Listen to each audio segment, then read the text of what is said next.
Allez, bonjour à tous les amis, 9ème partie, Ferrari 458 Liberty Walk, c'est Fabio, j'espère que vous allez bien. On commence tout de suite cet épisode par le travail du pare-brise. Enfin le travail qu'on va effectuer sur le pare-brise. Alors déjà primo, pour obtenir une belle pièce, imitation un peu vert, c'est ce qu'on recherche. Le plastique, il faut le travailler un peu, il faut lui retirer ses micro-rayures. Parce que souvent sur les parties transparentes, il y a pas mal de petites micro-rayures. Alors du coup, du compound. Alors on part pas sur le coarse, on part pas non plus sur le fine. On prend celui du milieu, enfin pas sur le fine, pas sur le finish, on prend celui du milieu, le fine, le bleu. C'est largement suffisant et vous allez voir le résultat à la fin avec un petit coup de wax par-dessus, c'est extra. Alors, dans le kit Fujimi, il n'y a pas de patron. Alors c'est système D, il faut se débrouiller pour faire ses patrons. Alors ici, j'ai opté pour la méthode de l'X-Acto. Alors je suis pas fan de cette méthode, mais j'avais la flemme de retirer le masque et de le couper avec une paire de ciseaux. Donc voilà, j'y étais direct avec l'X-Acto. Alors je suis pas fan de cette méthode parce que déjà d'une part ça laisse une petite trace de lame sur le plastique, bien sûr. Bon, néanmoins une fois que ça va être peint, la petite trace de l'X-Acto on la verra plus. Mais si vous n'êtes pas habile de l'X-Acto et qui par exemple il dérape, votre pièce elle est morte. Voilà, vous l'avez bien compris. Donc il faut être extrêmement vigilant sur quand on procède avec cette technique là.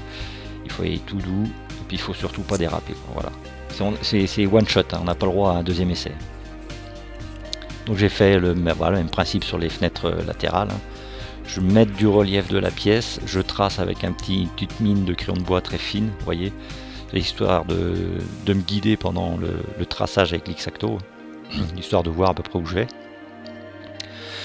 Et ici j'utilise, alors c'est de la bande cache, alors je vais vous en parler de cette bande cache, c'est de la bande cache proposée par Tamiya, c'est de la 5, il me semble c'est la 5 cm de largeur, mais alors cette bande cache c'est une plaie. C'est une plaie parce que pour la décoller après, c'est merdique. C'est merdique. Elle est beaucoup trop adhésive. Voilà, j'ai envie de dire. Oui, c'est ça. Pour la retirer, c'est chiant, mais c'est chiant. Alors bon, c'est bizarre, c'est de la Tamiya. Pourtant, en général, on n'est jamais déçu avec Tamiya. Mais alors là, sur ce coup-ci, franchement, je crois que j'utiliserai plus cette bande cache pour les parties transparentes. La wax de chez Tamiya, j'aime bien cette wax de chez Tamiya. Elle cartonne à chaque fois. Il y a un super rendu brillant. Un beau finish avec cette wax. Alors sur les parties transparentes, vous voyez, rien de tel. Alors on se rapproche vraiment de l'aspect un peu vert.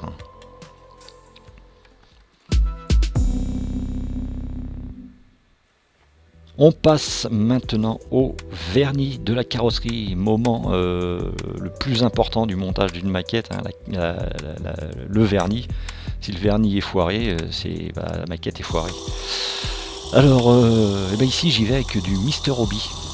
Voilà, j'aime bien ce vernis là, de temps en temps je l'utilise parce qu'il sèche très rapidement. C'est pour ça que je l'aime bien, parce qu'il sèche très vite. Du coup ça prend un petit peu moins de temps. Alors je l'ai soutiré de la bombe pour le passer à l'aérographe. Enfin surtout les deux premières couches. Des voiles très fins au début. Surtout passer des voiles très fins. Avec ce genre de vernis, parce que si vous y allez direct sur les décalques et la peinture avec des grosses couches, avec la bombe directe, il y a des grandes chances que la peinture en dessous elle apprécie pas, et encore plus les décalques. Alors, le temps que les deux premiers voiles très fins de vernis sèchent, je suis passé au pare-brise arrière. Il y a un petit travail à faire. Alors, vous voyez ici, je suis en train de retirer pas mal de matière du pare-brise. Je sais pas si vous avez vu, parce que j'ai coupé encore comme un sauvage. C'était noté là sur la notice, il fallait supprimer côté gauche, côté droit, et on va remplacer ce qu'on a supprimé par de la photodeck. Alors ça, cette petite photodeck là, franchement ça va donner un plus énorme au final. Vous allez voir une fois que j'aurai fait la peinture dessus, là, franchement ça va donner un truc extra. Donc je suis venu coller ça sur la tranche du pare-brise, vous voyez, avec de la cyano, là. Quelques petits points de cyano. Le tour est joué, ça tient bien. Bon, après faut pas non plus forcer dessus comme une mule, autrement ça se décolle. Mais bon, ça tient, c'est collé. J'ai masqué l'ensemble, un coup de peinture X18 noir dessus, et voilà. Le résultat final, franchement la photodeck c'est nickel. On retourne sur la cabine pour la suite du vernis. Alors la lame avant et puis les deux petites baguettes là qui vont revenir sur le bas de caisse, ça, pareil, il faut les vernir. Donc vous voyez, j'ai passé quelques voiles très fins, pareil, parce que c'est des décalques. Alors j'ai pas envie de les commandes, les flinguer quoi. Hein. Donc j'y vais avec des voiles très fins. Et une fois que les premiers voiles, alors ici vous voyez sur la carrosserie, une fois que mes deux premières couches sont sèches, là je peux y aller plus généreusement et là je vais plus à l'aérographe, j'y vais carrément à la bombe.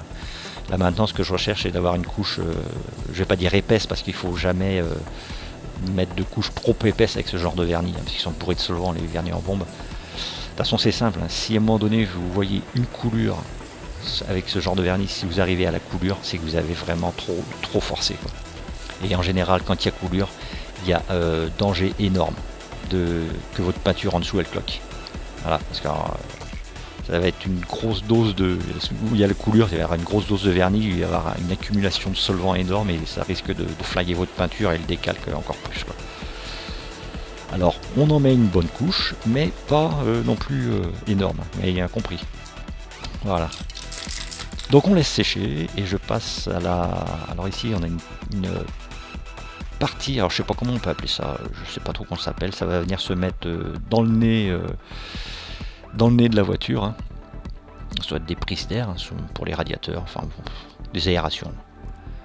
Alors ça, ces pièces-ci ne font pas partie du kit proposé par Hobby Design.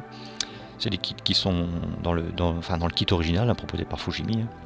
Puisque Patrick voulait faire cette version Liberty Walk mais avec le nez original de la 458 et non pas avec le nez qui est proposé par Hobby Design. Donc j'ai suivi ses volontés. Enfin, quand bien même il m'a dit tu fais bien comme tu veux. Hein. Mais bon. Donc voilà, j'ai travaillé sur ces pièces. Vous avez vu, j'ai collé le petit sticker Ferrari. Alors ici je m'occupe des feux arrière.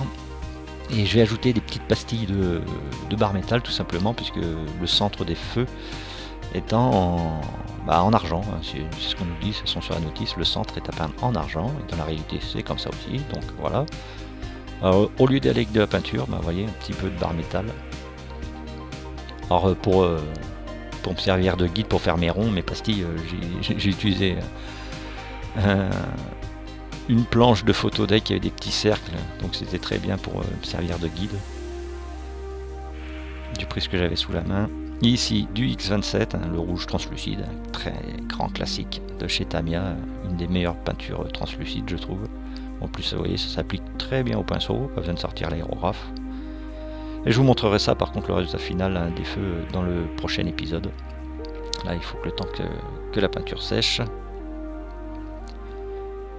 Et on va retourner sur la dernière étape du vernis, à savoir le dépolissage. Et oui, pour avoir un beau vernis hein, qui claque, qui brille, il faut le dépolir, il n'y a pas le choix. Il n'y a pas le choix, il ne faut pas chercher midi à 14h, si vous voulez un truc qui claque, il faut dépolir. Alors le dépolissage ici, j'ai commencé avec du 3000.